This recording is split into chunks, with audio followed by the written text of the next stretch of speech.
જય મહાદેવ મિત્રો, આજે આપણે મોક્ષ મંદિરમાં ભાઈ પતરા વેવા જવાનું હતું. એટલે રાતના 9 સાડા 9 થઈ ગયા હતા. તો બધાની વાટ હતી, બધા ભાઈઓ આવી ગયા એટલે આપણે મોક્ષ મંદિરે પતરા ઉતારવા ગયા.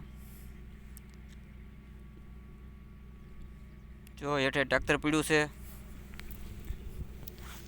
અને ટ્રેક્ટરમાં આપણે પતરા લાવ્યા હતા. એ મોક્ષ મંદિરે આપણે મૂક્યા છે મીઠવીડી. તો શેડનું કામ આપણે પૂરું થઈ ગયું અને પતરા આવી ગયા છે. તો 2 દીમાં પતરા પણ ચડાવી દઈશું. ગામનો સાથ સહકાર બહુ સારો છે, એટલે આ બધા ભાઈ અમારા સેવા કરવા આવે છે ગામના. મોક્ષ મંદિર મીઠવીડી.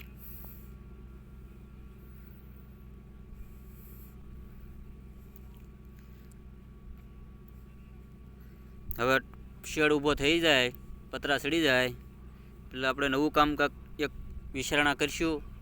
અત્યારે તો શેડ ઊભો થઈ જશે, પતરા ચડી જશે. તો ભાઈ બધા સપોર્ટ આપતા રહેજો, લાઈક કરજો, શેર કરજો અને કોમેન્ટ કરજો ભાઈ કામ કેવું લાગ્યું.